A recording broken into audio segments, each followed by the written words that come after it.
What's up, guys? Neil Orfield here. Talk a little Sorare MLB. While you're coming in, please do like the video, subscribe to the channel if you haven't already, and hit that notification button so you can get alerts when our shows go live.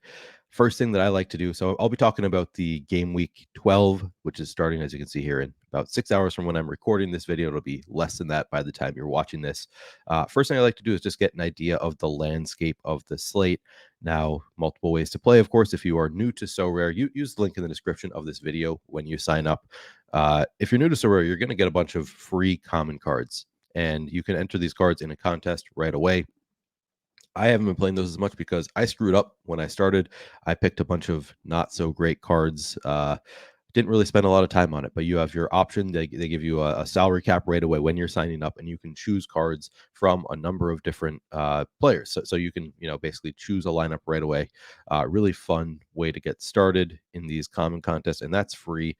So check those out if you're unsure how to play the game. You can just check those out playing in these common contests, and I'll show you what I mean by the bad cards that I picked out. Yeah, so I mean I picked out good pitchers. Spent a majority of my salary cap here on the pitchers. Of course, I've got none of them starting during this game week, so this is not going to be a great spot for me. Relievers, yeah, I didn't spend a lot here. Victor Gonzalez seems to be playing a little bit more recently, but then I just didn't spend enough time figuring out who I wanted to play here. So I don't really have a competitive lineup here. If you have already done this and you made the same mistake that I did, you can, of course, go in and trade out some of those cards using this card swap feature. You get this once every 24 hours. So I'm going to start trying to chip away, make myself a better lineup here. In the meantime, though, I am, of course, going to be playing these limited contests, which I find to be very fun. And, you can go out and buy the cards. So with the common cards, you don't have the option of purchasing them. The only the only way to get them is to win them in a contest or using that card swap feature.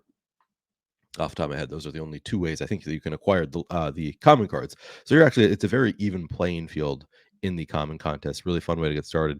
In the limited contest, you can go out and buy cards. You can also win those in contests as well. And you don't really need much of a budget to play these limited contests. They're not very expensive. And then, of course, you can win real prizes, real cash prizes. You can win rare cards, really nice limited cards as well. So really fun way to play. These are my preferred way to play. And the way I like to get an idea of the landscape of the slate is you first click here, look at the games during the schedule. So this is just from May 8th through 11th, and it'll just show you exactly what games are on the schedule. And the first thing that I noticed when I looked at it this morning is the Yankees and the Rays each have 4 games. Two of the best teams in all of baseball, 2 of the best stacks, both have 4 games. Let me double check this right. I know Yankees do. Rays, I believe. Yep.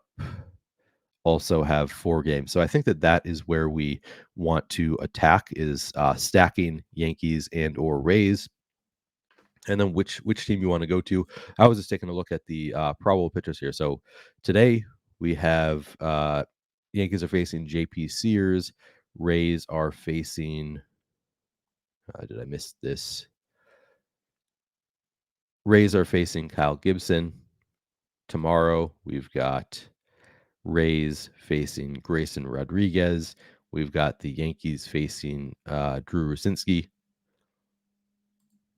On Wednesday, we've got the Yankees facing Kyle Muller. We have the Rays facing Dean Kramer. I mean, honestly, both of these very good matchups. So I kind of think that either of these teams are spots that you really want to attack here. And then, of course, they play each other. Final game of the week, and we don't have projected starters yet for the Thursday night game, or Thursday, night game.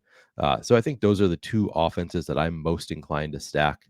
I've said it before. I think that my approach here is going to be, I'm going to want to keep some aces, and then I'll probably rotate in stacks each week. I think I'm not just playing the one-off game. I think I'm going to continue to stack in these contests because, there's a lot of correlation. Even though it's not a single game contest, there's still a lot of correlation throughout a series within stacks. So I think that's generally going to be my approach.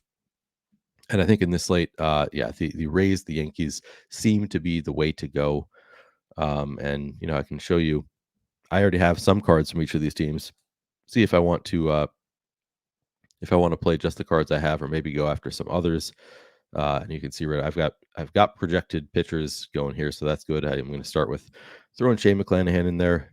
Spencer Strider, sadly, not starting on this slate, so I'm going to be playing Jordan Romano in the relief pitcher spot. And then from there, do I have Yankees? Yeah, Anthony Rizzo, and it's in Yankee Stadium against the A's. Just a great spot for the Yankees. Then, of course, I've got Brandon Lau from the Rays. Don't know if I have any. Yeah, I know that I do. Oh, but Aaron Judge is hurt. So sadly, I don't actually have much of a Yankee stack. So from here, if I want to stack the Yankees and Rays, it's very easy to find those cards on the market. Just go to buy and sell, manager sales, and then I'm playing the limited contest only. So I'm going to click just limited, and then you can sort by position if you're looking for specific positions. But you can also just sort by team. Go to, where are we? New York Yankees, Tampa Bay Rays, and actually I will sort by position. I'm just going to exclude pitchers here. So first base, third, designated hitter, catcher, second base, shortstop, outfielder. So now I've just got all of the bats from the Yankees and the Rays selected in limited cards, sorting by highest average score. So you kind of can see the okay. So you can kind of see the top plays in terms of how they've been doing at the top. Of course, these are not necessarily the best plays on these teams, but kind of gives you an idea of who you might want to target here. Looks like you can get a Giancarlo Stanton for just $13, so that looks like a good value right there. The Rays, man, they have come up in price, $91 for Wander Franco, but you can get an idea. Just these are if you're wanting to stack the Yankees and Rays, these are some of the cards that I would probably target. Giancarlo Stanton, that just seems like a really great value there for $13. Of course, you do get penalized for strikeouts on Sorare, so maybe that's part of the reason that one's a little bit cheaper. But if he's on a hot streak, he definitely has as much upside as just about anybody in baseball. In a series, he could hit a number of home runs and just absolutely crush the slate. So that's probably somebody that I'm going to look to buy when he's playing in Yankee Stadium against the A's. But really, you can target any of these guys, and they look like great values on this particular slate. We're not having to worry right now about the last 10 averages because there is no salary cap. So it's just a matter of who do you think you want in your stacks. And for me, I think that these are as good of offense as any. So I think that I'm going to be attacking these Yankees and Rays stacks when I'm building for this week. That's going to be my approach. Hopefully you can find some success using a similar approach. Good luck this week. Let's win some cards, maybe a little bit of money. I think there's a lot of money to be won in these limited contests. So check those out. I'll talk to you.